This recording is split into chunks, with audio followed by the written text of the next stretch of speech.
चेतावनी देना है। जुड़ ने समुदाय को खतरनाक क्षेत्र में भटकने से रोकने के लिए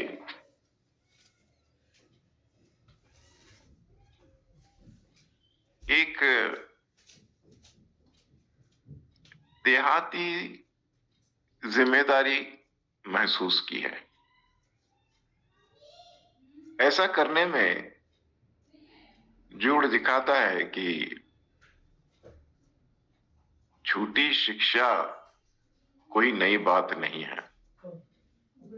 ये परमेश्वर के लोगों के समुदाय से मतलब समुदाय में पहले से होता रहा है। और ये जो आध्यात्मिक क्षेत्र है, इस क्षेत्र में भी होता है। तो हमारा जो एक प्रैक्टिकल अप्रोच होता है जीवन की ओर देखने का, उसमें भी बहुत सारी गलत चीजें जो हैं वो समा जाती है अपने आप। हमें उस बात का कोई ज्ञान नहीं होता है, लेकिन क्योंकि बहुत कुछ समाज में चल रहा है तो हम लोग भी सोचते हैं कि ये ऐसा ही होगा, ऐसा होना चाहिए और शायद एक्सेप्टेबल है। तो हम लोग अनायास कुछ चीजों को अपना लेते हैं, कबूल कर लेते हैं, लेकिन वो परमेश्वर के वचन के साथ मेल नहीं खाती है। तो कलीसिया को हमेशा सत्य की विकृतियों से सावधान रहने की जरूरत है। ये विकृति जो है ये बहुत बड़ा शब्द है, लेकिन मैं उसका इस्तेमाल इसलिए कर रहा हूं क्योंकि जो कुछ भी कलीसिया में या मसीही समुदाय में या मसीही परिवारों में परमेश्वर के वचन के अनुसार जब चीजें नहीं घट रही हैं या नहीं घटती हैं, तो एक विकृत स्वरूप ले लेती है और वो बहुत जल्द हो जाता है, उसे समय नहीं लगता है।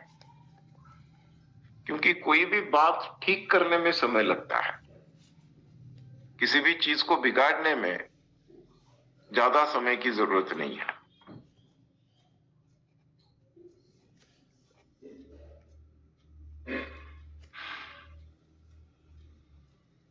तो हम लोग जिस परिस्थिति का सामना करते हैं, चाहे वो हमारा प्राकृतिक जीवन हो या हमारा आध्यात्मिक जीवन हो, इसमें तालमेल बना रखने की बहुत बड़ी जरूरत है, जिसके बारे में जुड़ जो है हमें चेतावनी दे रहा है, आगाह कर रहा है, चिता रहा है।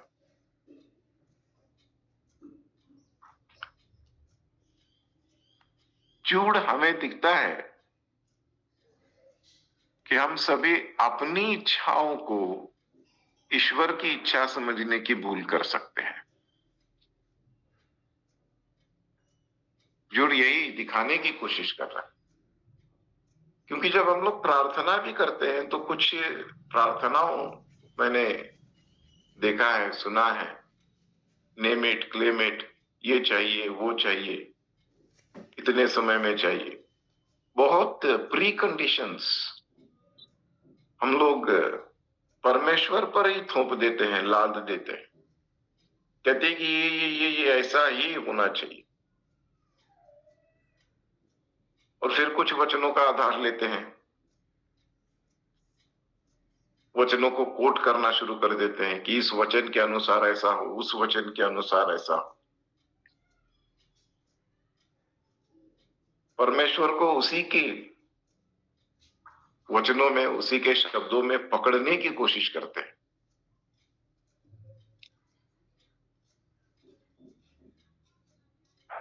लेकिन परमेश्वर परमेश्वर वो भली भांति जानते हैं कि हमें किन किन चीजों की जरूरत है, किन किन चीजों को हम लोग भली भांति या अच्छी तरह से उनका रख रखाव कर सकते हैं।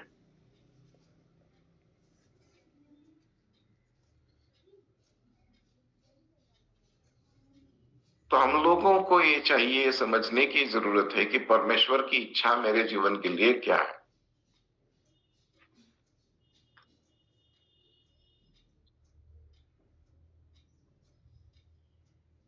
कोई ये कह रहा है कि ऐसा होगा वैसा होगा, इसलिए उस पे किसी मनुष्य पर भरोसा करने की बजाय, जैसे कि राजा दावीद भी लिखते हैं, किसी मनुष्य पर विश्वास करने से बेहतर है कि परमेश्वर पर विश्वास करें। तो विश्वास जो है हमारा, वो अटल होना चाहिए। और जैसे पौलुस कहता है कि मैंने बहुतायात में भी जीना सीख लिया है, मैंने गरीबी में भी जीना सीख लिया है। और जब मैं कुछ परमेश्वर से मांगता हूं या कुछ मैंने मांगा है, तो परमेश्वर कहते हैं कि मेरा अनुग्रह ही तेरे लिए काफी है। तो इन सारी चीजों का आकलन अगर हम लोग करने की कोशिश करेंगे, परमेश्वर की योजना को समझने की कोशिश करेंगे, तो फिर हम कहाँ गलत रास्ता अपना रहे हैं, या कहाँ गलत सोच, कहाँ से गलत सोच हमारे जीवन में शामिल कर रहे हैं, कौन सा दरवाजा, कौन सा झरोका, कौन सी खिड़की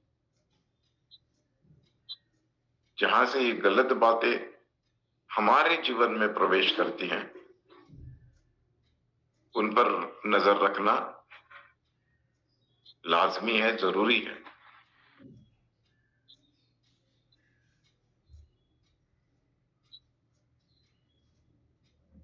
हालांकि ये जो झूठी शिक्षा होती है, वो पहली बार जब हम सुनते हैं तो बहुत ही प्रशंसनीय लगती है।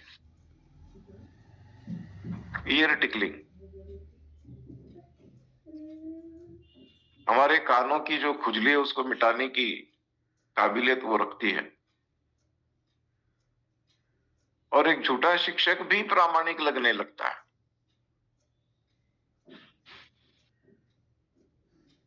लेकिन अंत में ये ईश्वर से दूर और विनाश की ओर ले जाने का इशारा करता है।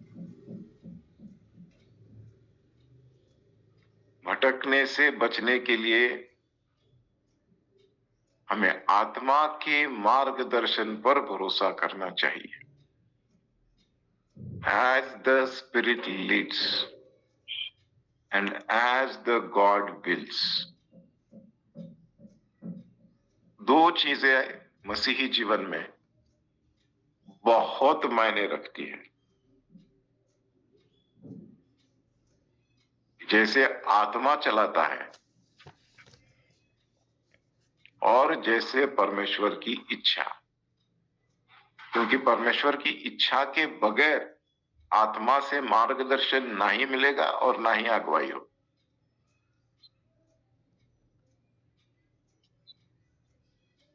और फिर एक जिम्मेदारी का काम भी यहाँ पे हमको सौंपा गया है।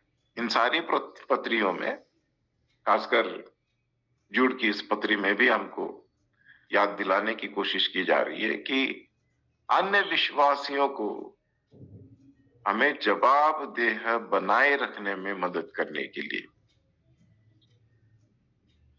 ऐसा नहीं है कि कोई मुझे कुछ नहीं पूछ सकता है, ऐसा नहीं है कि कोई मुझसे सवाल नहीं कर सकता है। हर भाई हर बहन को यह अधिकार है कि अगर किसी के जीवन में कुछ गलत घट रहा है या गलत हो रहा है या गलत वो व्यक्ति कर रहा है, तो उसे जरूर सवाल पूछे। यह हक सबको है और जवाब भी देना चाहिए, और वो भी सही होना चाहिए। ये नहीं ये सवाल पूछने वाले आप कौन है,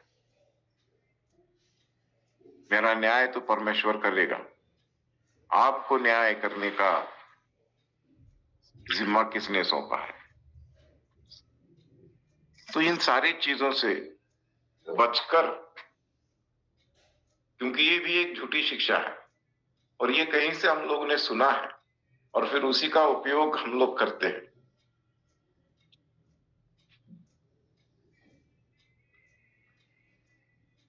तो 1717 से 23 तक जब हम लोग पढ़ते हैं तो हमें ये दिखाई देता है कि किस तरह से अपने जीवन को आगे ले जाना चाहिए। थोड़ा सा 17 से 23 तक पढ़ लेते हैं और फिर आगे बढ़ते हैं। पर हे प्रियो, तुम उन बातों को स्मरण रखो जो हमारे प्रभु यीशु मसीह के प्रेरित पहले कह चुके हैं। वे तुमसे कहा करते थे कि पिछले दिनों में ऐसे ठट्टा करने वाले होंगे जो अपनी अभक्ति की अभिलाषाओं के अनुसार चलेंगे। ये तो वे हैं जो फूट डालते हैं। ये शारीरिक लोग हैं जिनमें आत्मा नहीं। पर हे प्रियो, तुम अपने अति पवित्र विश्वास में अपनी उन्नति करते हुए और पवित्र आत्मा में प्रार्थना करते हुए अपने आप को परमेश्वर के प्रेम में बनाए रखो और अनंत जीवन के लिए हमारे प्रभु यीशु मसीह की दया की आशा देखते रहो। और उन पर जो शंका में है दया करो और बहुतों को आग में से झपट कर निकालो और बहुतों पर भय के साथ दया करो, वरन उस वस्त्र से भी घृणा करो जो शरीर के द्वारा कलंकित हो गया है। आमीन। आमीन।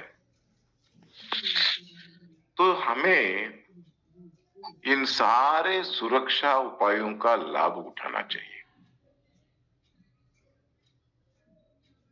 रास्ते पर बने रहना और अपने साथ जो अन्य लोग संघर्ष कर रहे हैं रास्ते पर बने रहने के लिए, उन लोगों की सहायता करना, ये सबसे बेहतर उपाय है।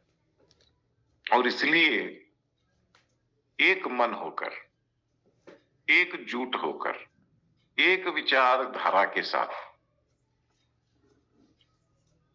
इस बहुत बड़े मसीह परिवार को आगे बढ़ना चाहिए।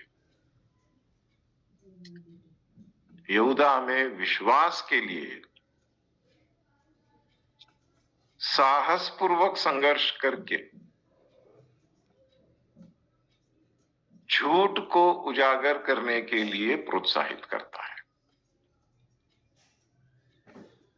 और इस पूर्ण आश्वासन के साथ कि ईश्वर की शक्ति हमें ठोकर खाने से बचाएगी या हमें ठोकर खाने से बचा सकती है। लेकिन यहां पर कंडीशन एक है, यहां पर एक गौर करने वाली बात जो है वो ये है कि क्या मेरा जो मन है, मेरा जो कान है, वो परमेश्वर की उस मध्यम आवाज को सुन पा रहा है, या इस दुनिया के शोरगुल में परमेश्वर की आवाज मेरे कान तक पहुंच ही नहीं रही है, क्योंकि मेरे कान कुछ और सुनने के आदी हो चुके हैं।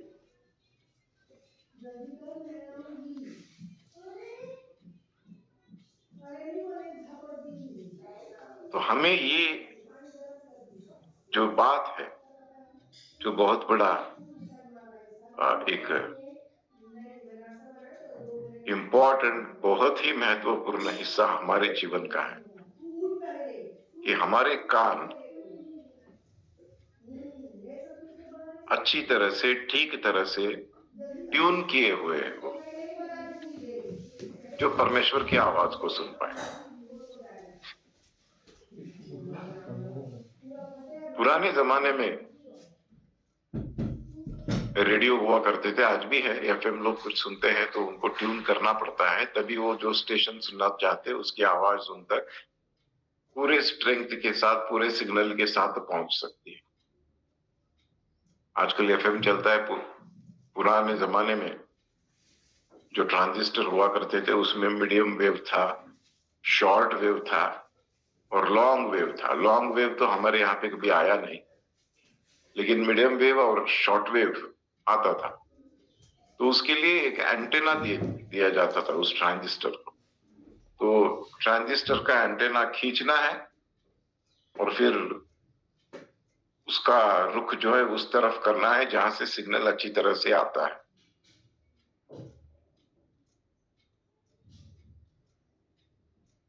तो ये सारा कष्ट जो है हम लोग उठाते थे क्योंकि हम लोग कुछ सुनना चाहते थे, जो हमारे देश में क्या हो रहा है, दुनिया में क्या घट रहा है, वो सब जानने के लिए, समाचार सुनने के लिए कुछ लोग ये किया करते थे। कुछ लोग एंटरटेनमेंट के लिए क्या किया करते थे। उस वक्त बहुत श्रीलंका से एक बहुत फेमस प्रोग्राम टेलीकास्ट होता था, बिना का गीतमाला, जो अमीन सायनी जो है प्रस्तुत करते थे। तो बहुत मशक्कत करके जो है ये सब करना पड़ता था। तो मुझे अभी भी, आज भी याद है, क्योंकि बचपन में ये सब मैंने देखा है। यहाँ तक कि टीवी का एंटेना इतना बड़ा हुआ करता था, वो उसी तरफ घुमाना पड़ता था जहां से वो टेलीकास्ट होता है, जहां से उसका रिसेप्शन फिर से आ, हवा में भेज दिया जाता है। तो उस बड़े एंटेना की तरफ अपना ये छोटा एंटेना घुमाना पड़ता था, तभी जाकर टीवी पे चित्र आता था और आवाज आती। तो आज की तारीख में हमारे कान प्रभु का आवाज सुनने के लिए कितने तत्पर हैं और कितनी अच्छी तरह से ट्यून अप हम लोगों ने किया है। अगर हम कुछ देखना चाहते हैं, अगर हम लोग कुछ सुनना चाहते हैं, तो हमारा जो एंटेना है दिमाग का, आत्मा का, प्राण का, वो सब प्रभु की ओर होना चाहिए। तभी कुछ दिखाई देगा, तभी कुछ सुनाई देगा। वैसे परमेश्वर की ओर से ये वचन दिया गया है, प्रतिज्ञा है परमेश्वर की, कि जो पवित्र आत्मा मैंने तुम्हें दिया है, वो पवित्र आत्मा मेरे रहस्य की बातों को, भेदों को तुम तक पहुंचाएगा। आगे घटने वाली घटनाएं भी तुम्हें दर्शाएगा, दिखाएगा। तो ये सब प्रबंध परमेश्वर ने कर लिए हैं। लेकिन क्या हम लोग इन सारी चीजों का लाभ उठाते हैं? तो ये है जूड का पत्री, जूड का लेटर, जो हमें फिर से याद दिलाता है कि किस तरह से हम लोगों को अपने आप को तैयार करना है, और केवल एक बार तैयार नहीं करना है, लेकिन हमेशा से तैयार रहना है। क्योंकि ये एक युद्ध है, एक आत्मिक युद्ध भी है, और इस युद्ध को हमें लड़ते ही रहना है। हमें पता नहीं है कहां से कौन, कैसे हमारा जो शत्रु है वो हम पर अपनी ताकत आजमा सकता है। सतर्क रहना है, तैयार रहना है, ताकि ईश्वर की शक्ति हमें ठोकर खाने से बचाए। 24वां वचन पढ़ते हैं।